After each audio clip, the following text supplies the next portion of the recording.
I scare you? That's kind of scary, right? I'm a pretty spooky guy, and you know, we're here in the dark right now.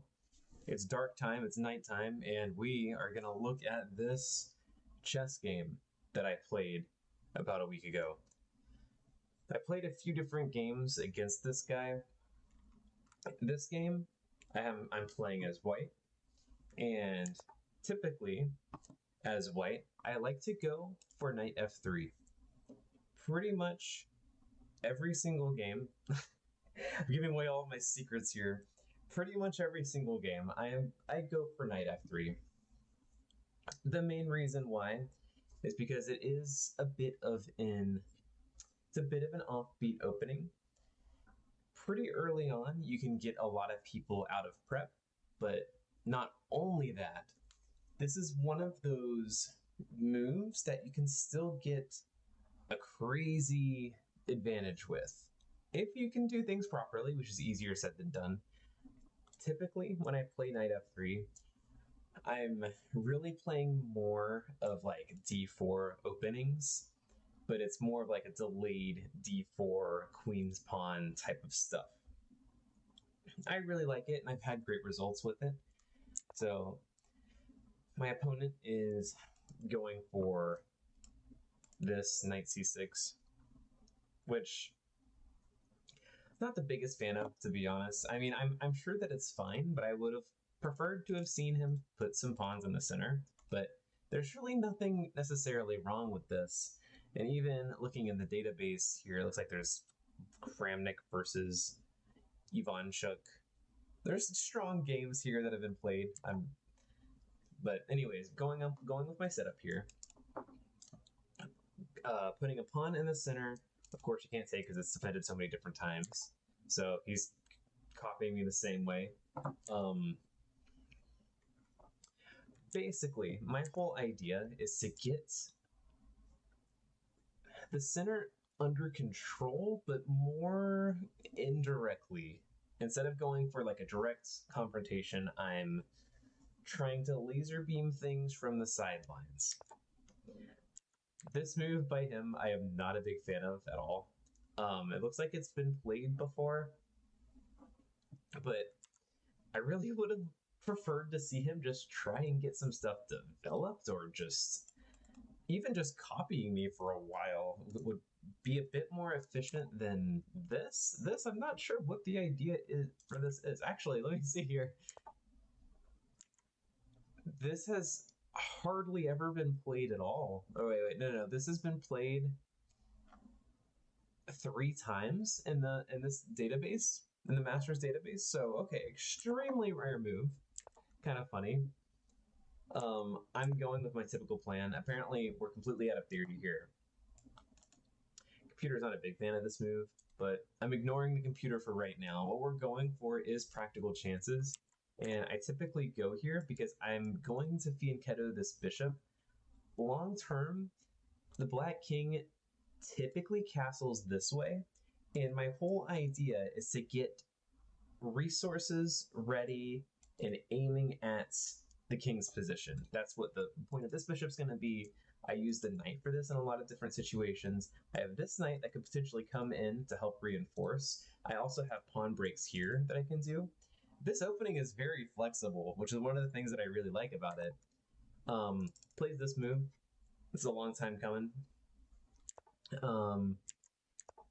This. Oops, whoa. Spoilers. Sorry, I apologize. Anyways, the whole reason why I played this move is to restrict the knight. So his bishop is aiming at this pawn. This is something to just keep an eye on. You don't want the knight to come here. This spot is quite weak, so just preventing any kind of shenanigans from happening altogether. This is a prophylactic move, which is something that I am quite a big fan of. It's just trying to see what your opponent's plans are before they even really go for them. Trying to save yourself some heartaches, basically. Looking back at this, I'm not a fan of this move. I'm not sure why I played this. It probably would have been better to maybe develop my bishop, just try. This just doesn't accomplish a whole lot, but okay. This is what I played. He really has things clamped down over here quite heavily, and I think around this point I wasn't really sure how to efficiently progress. I still go forward with my plan of getting this bishop on this diagonal, but really it's not going to be doing a whole lot for a very long time. This pawn break is virtually impossible at this point, so really not sure what I'm doing here. And it looks like the computer says that it's a draw at the moment. Let's actually crank up the processing power over here. But okay, he's developing, trying to get his bishop out, and this is actually quite a good game. Oh, one thing to keep in mind, whenever he moved his pawn forward, which I do think is a good move, he is also conceding his bishop, kind of. Hang on, is he conceding it? I believe he is conceding his bishop, basically because I have this knight move, and if the bishop goes back, of course I can just take it. If it goes forward, I can take it. He can move here, I can push back, he can move back again, and then I can still, in the long run, win that bishop. You know what I mean? You know what I mean, Jelly Bean? So, yes, I get the bishop, but these pawns are actually kind of strong. I kind of like them here. I mean, there is an argument to be made that there is more of a liability, that long term they could be a liability, but really, like, I am liking Black's position. This is it's a tough nut to crack. I move forward here. Computer doesn't like this move specifically. Whoa. Specifically for this. So these arrows are a little bit confusing. This is what he played, which was a big mistake. What he should have played is this to basically blunt my bishop, and it also helps him have some type of protection over on the king side if he ever wants to castle. But really, even here, this is one of those weird positions where you don't necessarily even need to castle, to be honest. But okay, he moves forward trying to get some type of attack, and here I ignore everything and just castle. I'm not, of course, he can never move forward because my queen is guarding, my knight is guarding, everything is guarding, and I castle because I want to get more pieces developed. I want to get my king into a somewhat safer position. This is actually kind of dangerous to me just because of the positioning of this knight and also the bishop here as well. The computer says this is winning for me, but I am a person and not a computer. Question. Let's all just take one deep breath here and be real with me. Do you want the light turned on? Because I kind of do. This is kind of hurting my eyeballs. So we're going to turn the light on. Oh, there we go. There we go. Oh, look at that. There's light in here. You can see my Bucky's blanket like all loud and proud. All right. He castles. Computer doesn't like that because of pushing, which I did not do. A lot of positions like this, I get a little bit spooked to push just because these are very committal moves. You can never bring a pawn backwards, and there's a lot of positions where you wish you could bring a pawn backwards. So I really don't like making pawn moves if I don't see a crystal clear reason to. So anyways, computer was not a fan of me moving my queen here. Fair enough. I take back with the pawn. I don't want to take back with the queen. I want to keep these pawns together just to have more of a central presence. Moving his rook here seems like a pretty natural move. I actually probably would have played that if I was him. I'm not entirely sure why this is a mistake.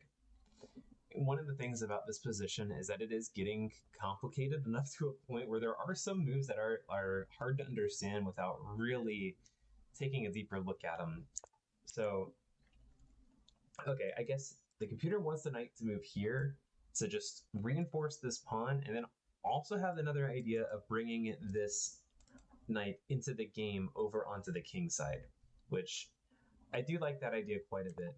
Moving the rook here is basically a complete waste of a move. He's giving me a whole tempo because this doesn't accomplish much of anything. I'm not totally sure why he even played this in the first place, but fair enough. He was probably having issues just trying to find some plan to move forward. And in the same way that I didn't want to, back in this position, or back into this position where I didn't want to move the pawn up because I didn't see a clear idea. Over here, he probably didn't see a clear idea and just had to play something that wasn't going to be too damaging to his position. At least I think that's the line of reasoning that he had, I believe. But the waste of a tempo is too valuable here, which I feel like that's one thing that a lot of players don't understand at this level is just how valuable tempo is. So, okay. This was a big mistake by me. Again, the computer is wanting this pawn push, and I just didn't have the nerve to play it. I guess my idea here, okay, I'm trying to remember this. I think I wanted to move this pawn up and then try to get the bishop into the game. I wanted to reinforce this pawn and find some other job for this bishop to do. But funnily enough, I think pushing this pawn forward and, like, let's say a big trade happens at some point and whatever. This pawn can move forward, and this bishop can really come alive again. So this bishop does have a lot of potential energy, and I think that's something that I misvalued about it in this position. But okay. Mistake here, just because, like, he's trying to... Actually, I do like this line of reasoning from him. Oh, hey, I finally play it. Did you see that? Wow, I finally played a good move when I didn't have any choice but to.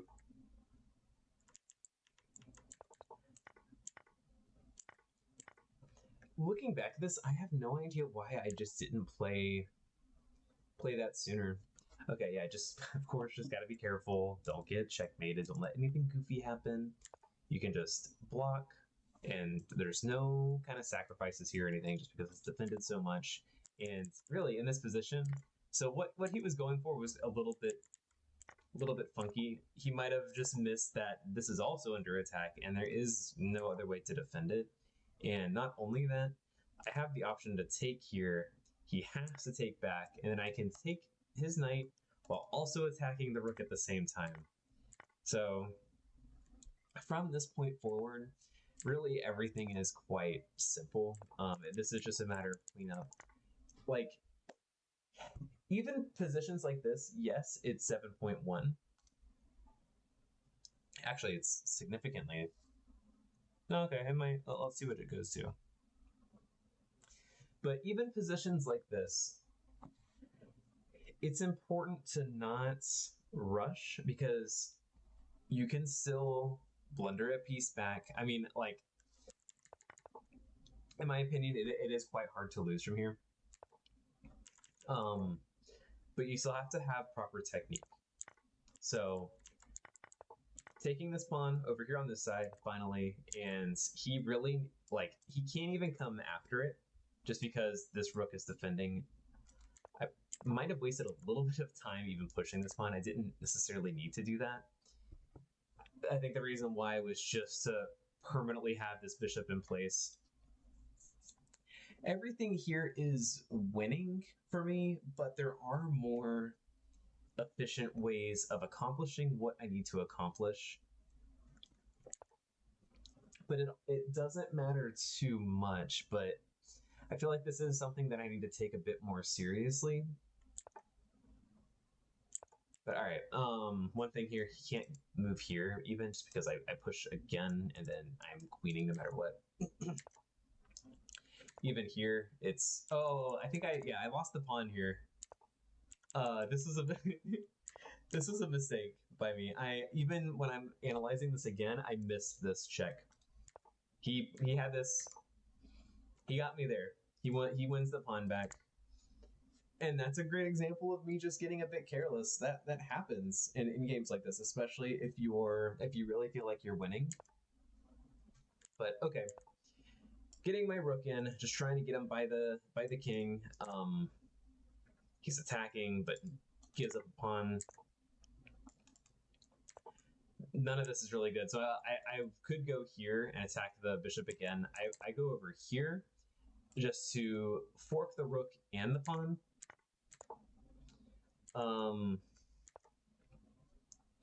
From here, it is just a matter of conversion. I don't even take right here, I don't think. Yeah, I pin this pawn to the king, which adds another attacker to it, so which basically guarantees me another pawn.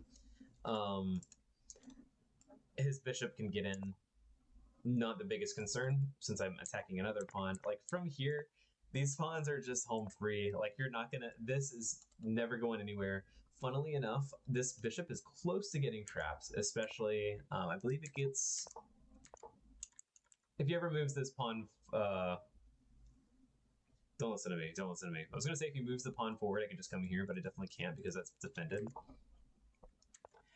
But this pawn's going, really nothing you can do about it, and black ends up resigning here shortly. Yeah, he lets me queen. It was over for a while.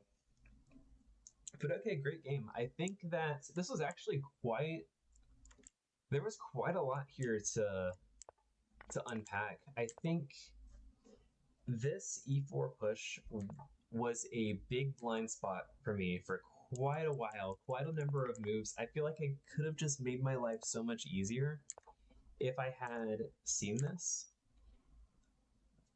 And even in this position, it's still plus 1.3, and I felt confident here.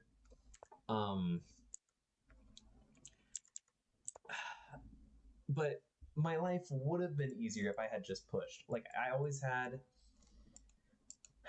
could always get my bishop here at some point. Attack. This fork idea is always lingering. Even right now, this knight is pretty loose and is on the same diagonal as my queen. I do finally end up playing it, which is good, but I could have played it so many moves earlier. So definitely interesting, something to keep in mind. This was basically the final nail in the coffin. It just blundered some tactics, and the rest of it was just cleanup. But okay, fun game, good game, a lot of lessons there. Peace out, Cub Scout.